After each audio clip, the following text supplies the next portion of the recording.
I am the first to arrive, my cane in hand. I decided to bring it because this time I knew that it was okay to mention my visual impairment before we met. My cane is unfolded now so that he can better spot me. I'm waiting out in front. A few moments later, we find each other. He does not know whether or not if he should lead, but because I chose this location, I take charge and begin walking in the door, my cane leading the way for both of us. As we walk in, I remember how much I hate the dim lighting. I'm happy it's a menu that I'm mostly familiar with though. I order one of my usual dishes.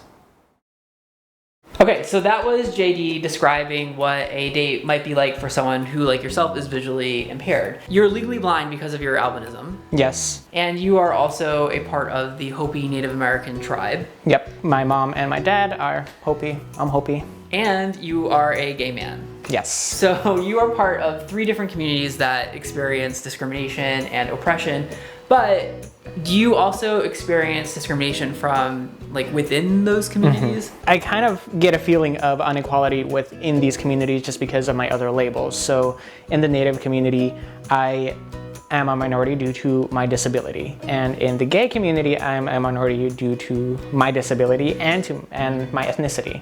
And as far as like the visually impaired community goes, I'm a minority because of my sexual orientation. So I feel like I really have to advocate a little bit more in certain situations when I'm like hanging out with other Native American people or other blind people or other gay people. It's, you know, kind of hard to relate 100% to other individuals just because of all these things that I have. So you know what's interesting is when I said to people that I was going to be doing this interview and that you're legally blind and gay, so many people said to me, they were like, well, how can you be gay if you can't see what you're attracted to?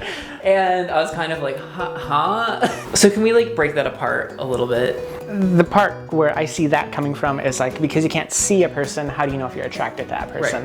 Right. But attraction is so much more than just the physical aspect, you know? I like this person because like we're emotionally linked, you know? Like I get this person. Like you could also say the same thing about a straight blind guy. Like how does he know he's into women if he can't see them?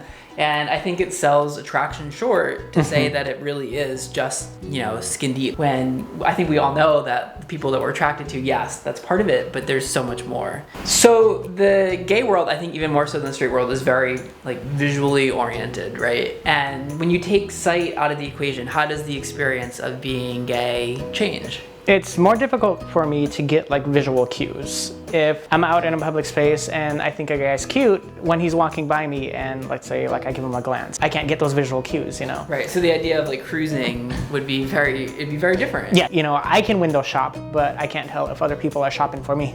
And then there's stuff like Grindr, which like there's no Braille version of Grindr, right? It can be accessible through like assistive technology with like voiceover. Yeah, and those dick pics don't work. So. All right, so what would you like the LGBT community, the people out there that are watching, to take away from your experience? Just don't treat people differently because of this one detail. So really it's acknowledging and accepting this detail about this person, but at the same time not to necessarily shine a spotlight on it because it's something that some of us have lived with our entire lives, and it's something that's normal to us. Which is the same thing that we say, like don't treat us differently because we're gay. Well, JD, thank you so much for being here today, and I think there's a lot that we can learn from the people around us if we all just spend a little bit more time listening. And JD is here today because he's actually the first recipient of my Rising Rainbow Scholarship Program, proudly supported by BroadBandTV, and it is available for any LGBT YouTuber that has 10,000 subscribers or less, and you get $1,500 in funding to get a plane ticket and a hotel and come out to Los Angeles and film with me.